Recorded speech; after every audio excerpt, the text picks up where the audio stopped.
الحمدللہ رب العالمین والصلاة والسلام علی سید الانبیاء والمرسلین اما بعد فاعوذ باللہ من الشیطان الرجیم بسم اللہ الرحمن الرحیم۔ الحمدللہ تدبر قرآن کے سلسلے کا ایک مزید پروگرام آپ کی خدمت میں حاضر پیش کیا جا رہا ہے، اور سورہ بقرہ کی آیت نمبر 43 کی آج انشاءاللہ تلاوت ہوگی اور اس کی تفسیر بیان کی جائے گی۔ کل کے پروگرام میں ہم نے ایک یہ آیت عرض کی تھی، اللہ تعالیٰ نے ارشاد فرمایا وَلَا تَشْتَرُوا بِآيَاتِي ثَمَنًا قَلِيلًا، اور تم میری آیات کو سستے داموں مت بیچو۔ یہ اگرچہ یہود کے بارے میں کلام تھا، جیسے آپ کو بتایا تھا کہ یہود اللہ تبارک و تعالیٰ کی توریت میں موجود وہ آیات جس میں نبی کریم صلی اللہ علیہ وسلم کی نشانیاں بیان کی گئی ہیں، ان کو چھپایا کرتے تھے، اور اس طریقے سے انہوں نے صرف دنیاوی نذرانوں اور دنیاوی تحائف کے پیش نظر اخروی انعامات کو فراموش کر دیا تھا۔ تو یہ گویا کہ آیات کو سستے داموں بیچنا ہوا کہ آخرت کے مقابلے میں دنیا کو اختیار کرنا۔ اس سے فقہا نے یہ استدلال کیا ہے کہ اللہ تبارک و تعالیٰ کے کلام پر اجرت لینا ناجائز ہے، کیونکہ یہ اس پہ اگر ہم کلام الہی پر اجرت لیں گے تو یہ بھی ناجائز ہوگی۔ لیکن یہ علماء متاخرین کا قول ہے۔ اس دور میں چونکہ علماء اسلام کے لیے گورنمنٹ کی طرف سے یا خلفاء کی طرف سے، بادشاہوں کی طرف سے باقاعدہ وظائف مقرر ہوا کرتے تھے، چاہے وہ کوئی کام کریں نہ کریں، ان کے علم کی قدر کرتے ہوئے ان کے لیے انعامات مخصوص ہوتے تھے۔ تو اس لیے اس زمانے میں علماء متاخرین نے یہی فتویٰ دیا کہ اب اگر کوئی ان وظائف کے باوجود پھر تعلیم قرآن پر اجرت لے گا تو اس آیت کے تحت داخل ہوگا۔ لیکن علماء متقدمین نے بعد میں آنے والے متاخرین نے یعنی بعد میں آنے والے علماء نے جب یہ دیکھا کہ اب وہ وظائف کا سلسلہ تو ختم ہو چکا ہے، اور اب اگر قرآن پڑھانے والے، مسجد میں امامت کرنے والے، اذان دینے والے مؤذنین، اسی طرح اساتذہ جو درس وغیرہ دیتے ہیں، ان کی تنخواہیں باقاعدہ مقرر نہ کی جائیں اور ان کے تنخواہ لینے کو اس آیت کے تحت داخل کیا جائے گا تو پھر دین کا نظام بگڑ جائے گا، اور یہ جو دیگر معاملات ہیں یہ چلنا بند ہو جائیں گے۔ اذان اپنے وقت پر نہیں ہوگی کیونکہ مؤذن کسب معاش میں مشغول ہوگا، وقت پر جماعت نہیں ہو سکے گی، اس طرح مساجد کے نظام درہم برہم ہو جائیں گے اور تعلیم کا سلسلہ رکے گا۔ لہٰذا پھر علماء متاخرین نے اجازت دے دی کہ اب قرآن کی تعلیم پر اجرت لینا جائز ہے، اور اب وہ اس آیت کے تحت داخل نہیں ہوگا۔ تو جیسے کہ آپ کو بتایا تھا کہ یہ آیات بنی اسرائیل کے بارے میں نازل ہوئیں اور یہودیوں سے خاص طور پہ اس میں خطاب ہے۔ اللہ تعالیٰ نے آگے مزید ارشاد فرمایا کہ وَلَا تَلْبِسُوا الْحَقَّ بِالْبَاطِلِ وَتَكْتُمُوا الْحَقَّ وَأَنْتُمْ تَعْلَمُونَ، اور تم حق کو باطل کے ساتھ نہ ملاؤ اور حق کو نہ چھپاؤ حالانکہ تم جانتے ہو۔ یعنی جان بوجھ کر حق کو باطل کے ساتھ یا باطل کو حق کے ساتھ نہ ملاؤ، اسی طرح حق کو نہ چھپاؤ، یہ تمہارا بہت بڑا قصور ہے۔ اور واقعی یہودیوں کے اندر یہ دونوں خصلتیں موجود تھیں کہ وہ حق کو چھپایا کرتے تھے۔ وہ آیات جن میں نبی کریم صلی اللہ علیہ وسلم کی نشانیاں بیان ہوئیں اور جن کو جاننے کے بعد،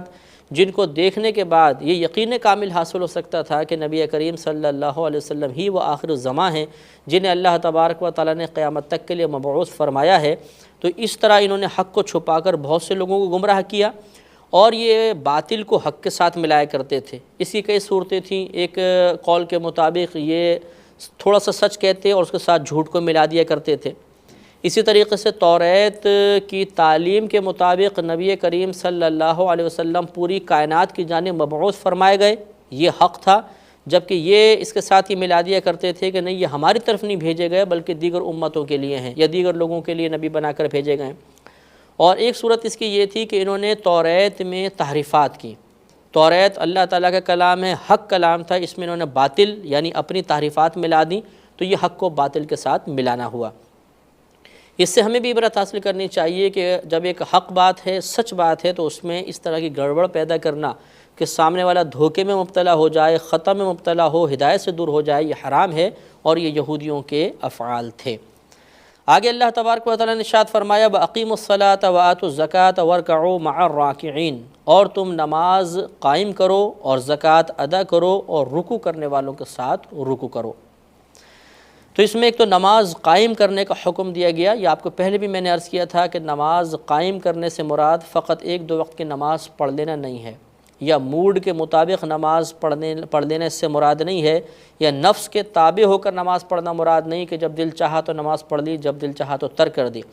بلکہ اقیم الصلاۃ جب بھی آئے گا اس کا مطلب یہ ہوگا کہ نماز کو آداب ظاہرہ اور آداب باطنہ کے ساتھ ادا کیا جائے.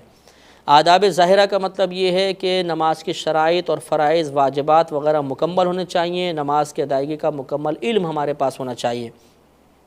اور آداب باطنہ کا مطلب یہ ہے کہ انسان اپنے قلب کو حاضر رکھ کر نماز پڑھے، وساوس سے حتی الامکان بچائے، اللہ تبارک و تعالیٰ کے دیکھتے رہنے کا مکمل کامل یقین اس کو حاصل ہو، اور مکمل توجہ نماز کی طرف رکھے، جس کو ہم خشوع و خضوع سے تعبیر کرتے ہیں. تو یہ آداب ظاہرہ اور باطنہ کے ساتھ نماز کو قائم کرنے کا حکم ہے.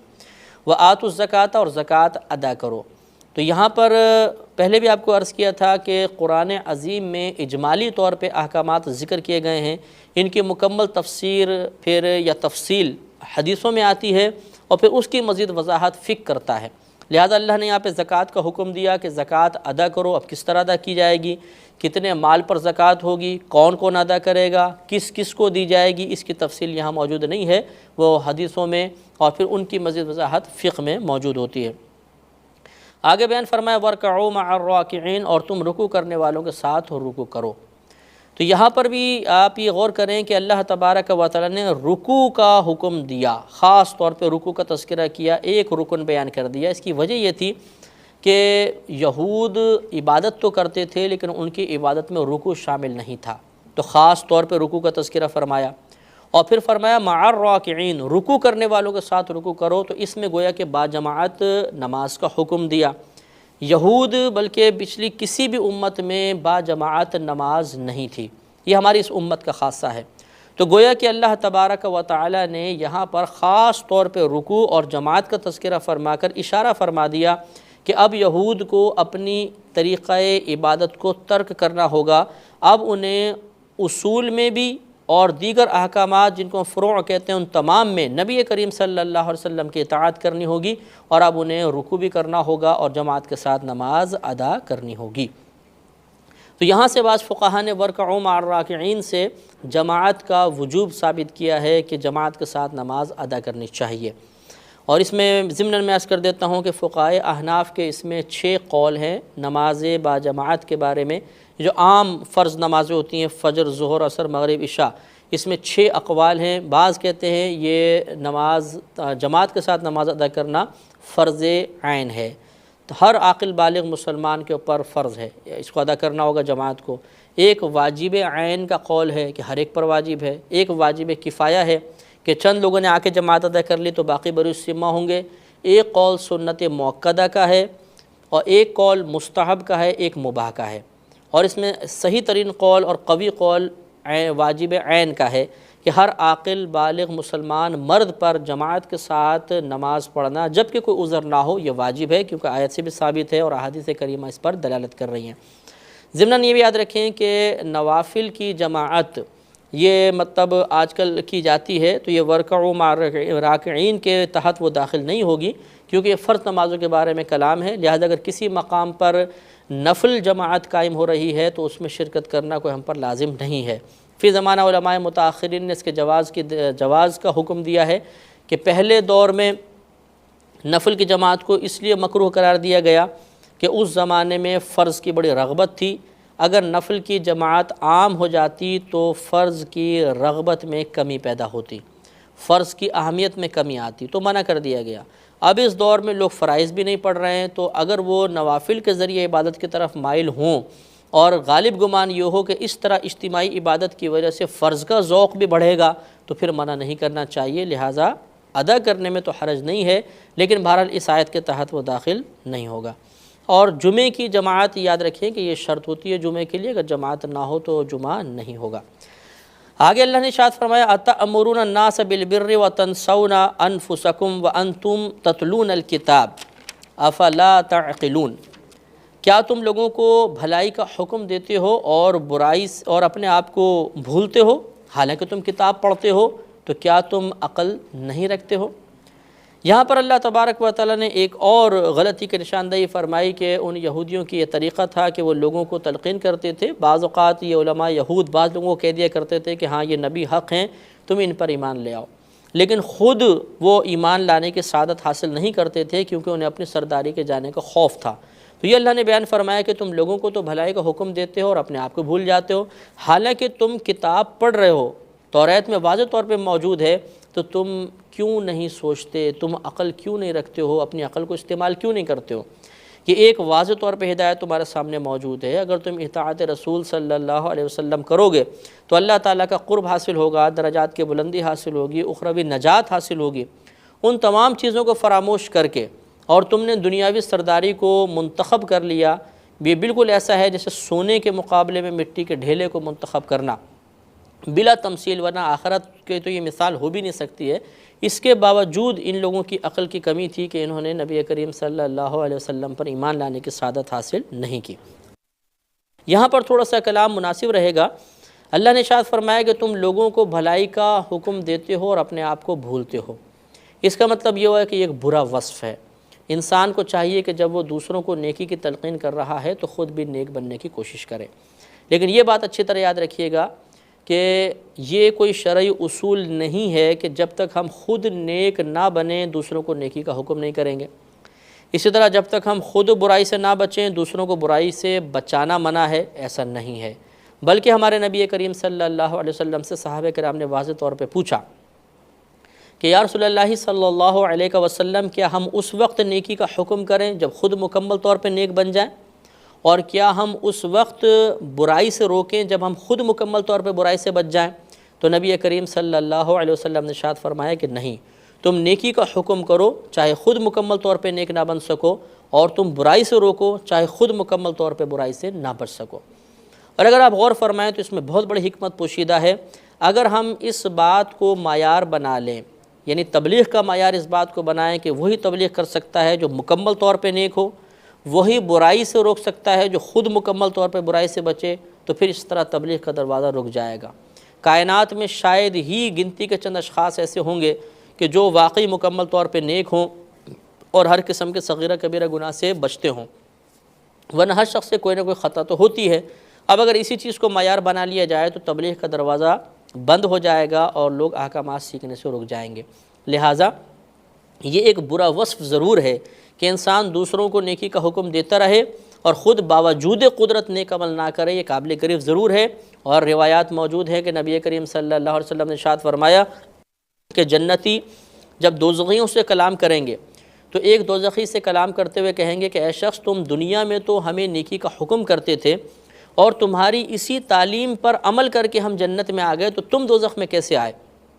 تو وہ جواب میں یہ کہے گا کہ میں تمہیں تو بڑی تلقین کیا کرتا تھا لیکن اپنے آپ کو فراموش کیے بیٹھا تھا، تو اللہ نے مجھے داخل جہنم فرما دیا۔ یہ ایک برا وصف ضرور ہے، لیکن اس وصف کے بیان سے مقصود وہ نہیں ہے کہ ہم اس وقت ہی نیکی کا حکم کریں گے جب نیک بن جائیں گے، اس وقت ہی برائی سے روکیں گے جب خود مکمل طور پہ برائی سے بچ جائیں گے، بلکہ ہمیں چاہیے کہ ہم نیکی کا حکم کریں اور برائی سے روکیں۔ بلکہ ایک اصول اچھی طرح یاد رکھیے گا کہ اگر ہم کسی برائی سے بچنا چاہتے ہیں یا کسی نیک عمل پر استقامت چاہتے ہیں تو اس کا بہترین طریقہ یہ ہے کہ اگر نیک عمل پہ استقامت چاہیے، مثلا نماز پر پابندی چاہتے ہیں، تو دوسروں کو نماز کی تلقین کرنا شروع کر دیں، کیونکہ جب لوگ ہماری تلقین پر نماز پڑھیں گے تو پھر ہمیں شرم آئے گی۔ وہ مسجد کی طرف جا رہے ہیں اور ہم کھڑے ہوئے ہیں تو شرم آئے گی کہ میں ان کو تو کہتا ہوں، خود نہیں جاتا ہوں، تو انشاءاللہ ہمیں بھی استقامت حاصل ہو جائے گی۔ اسی طرح جب ہم کسی کو گناہ سے بچائیں گے اور خود وہ گناہ کر رہے ہیں تو ضمیر ملامت کرے گا کہ تم دوسروں کو منع کرتے ہو اور خود یہ گناہ کرتے ہو، تو آہستہ آہستہ یہ ملامت ضمیر ہمیں گناہ سے دور کر دے گی۔ تو اس لیے ہمیں نیکی کا حکم کرنا چاہیے، برائی سے روکنا بھی چاہیے، لیکن ڈھیڑ بن جانا، جرت مند ہو جانا کہ خود گناہ کرتے ہی جائیں اور ملامت ضمیر کو دباتے چلے جائیں، باطنی شرم و حیا کا بالکل ہی جنازہ نکال دیا جائے، یہ غیر مناسب بات ہوتی ہے۔ کوشش یہی کرنی چاہیے کہ انسان نیک بننے کی کوشش کرتا رہے اور برائی سے رکنے کی کوشش کرے۔ آگے اللہ نے ارشاد فرمایا کہ وَاسْتَعِینُوا بِالصَّبْرِ وَالصَّلَاةِ، اور تم نماز اور صبر سے مدد طلب کرو۔ اس آیت کریمہ سے معلوم ہوا کہ اللہ تبارک و تعالیٰ کے علاوہ کسی چیز سے طلب امداد ناجائز نہیں ہے۔ کیونکہ صبر اور نماز یہ غیر اللہ ہیں، خدا تو نہیں ہیں، اور ان سے مدد طلب کیے جانے کا حکم دیا جا رہا ہے۔ لہٰذا معلوم ہوا کہ جہاں اللہ تبارک و تعالیٰ کی اجازت ہوگی وہاں پر غیر اللہ سے مدد لینا شرعاً کوئی ممنوع نہیں ہے۔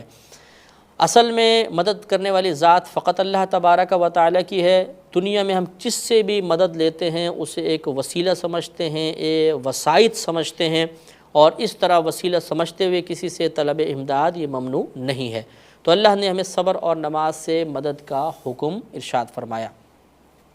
صبر کسے کہتے ہیں ذرا ذہن میں رکھیے کہ صبر کا لغوی معنی ہوتا ہے رک جانا، یا روکنا بھی بعض اوقات معنی آتا ہے، اور شرعی طور پر جب نفس کی مرضی کے خلاف کوئی کام ہو تو انسان کو غصہ آتا ہے، اس غصے کو روکنا،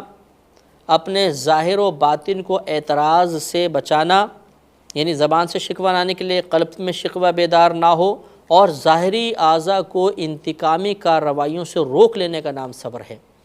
تو گویا کہ جب نفس کی مرضی کے خلاف کام ہوتا ہے تو دل میں ناپسندیدگی کے جذبات بیدار ہوتے ہیں، اور یہ جذبات ہمیں مجبور کرتے ہیں کہ ہم زبان سے کچھ بولیں یا اپنے قلب میں برا بھلا کہیں، یا اگر زیادہ طاقت ہے یا ہم قدرت رکھتے ہیں تو ہاتھ سے پاؤں سے کسی کو ماریں یا پیٹیں۔ تو ان تمام چیزوں کو روک لینے کا نام صبر ہوتا ہے۔ تو اللہ تعالیٰ نے فرمایا کہ صبر سے مدد طلب کرو، کیونکہ صبر جب آدمی کرتا ہے تو اللہ تبارک و تعالیٰ کی تائید اس کو حاصل ہوتی ہے، غیبی امداد حاصل ہوتی ہے، اور انسان ہزارہ قسم کے فتنوں سے محفوظ ہو جاتا ہے۔ اسی طرح نماز کا حکم دیا کہ نماز سے مدد طلب کرو۔ حضرت ابن عباس رضی اللہ تعالیٰ عنہما کی ایک مرتبہ صاحبزادی کا انتقال ہوا تو آپ نے نماز پڑھنا شروع فرمائی، اور نماز پڑھنے کے بعد فرمایا کہ اللہ تعالیٰ کا فرمان ہے کہ وَاسْتَعِينُوا بِالصَّبْرِ وَالصَّلَاةِ، تو میں نے صبر کیا اور نماز سے مدد طلب کی۔ تو اس لیے مصیبت کے وقت جب نماز اختیار کریں گے تو اللہ تبارک و تعالیٰ کا خصوصی قرب حاصل ہوگا، اور دل میں اطمینان پیدا ہوتا ہے، اور اس کی برکت سے عبادت بھی آسان ہو جاتی ہے، مصیبت بھی آسان ہو جاتی ہے۔ لہذا اللہ نے صبر اور نماز سے مدد طلب کرنے کا حکم ارشاد فرمایا۔ آگے اللہ تبارک و تعالیٰ ارشاد فرماتا ہے وَإِنَّهَا لَكَبِيرَةٌ إِلَّا عَلَى الْخَاشِعِينَ، بے شک یہ نماز بہت زیادہ دشوار ہے مگر خشوع کرنے والوں پر، ڈرنے والوں پر۔ یعنی نماز بہت دشوار عبادت ہے، لیکن جو اللہ تبارک و تعالیٰ سے ڈرتے ہیں ان کے لیے کوئی دشوار نہیں۔ اور وہ ڈرنے والے کون ہیں؟ فرمایا الذین یظنون انہم ملاقو ربہم، بے شک یہ ڈرنے والے وہ ہیں جو یقین رکھتے ہیں کہ وہ اپنے رب سے ملیں گے، وَأَنَّهُمْ إِلَيْهِ رَاجِعُونَ، اور بے شک وہ اسی کی طرف لوٹنے والے ہیں۔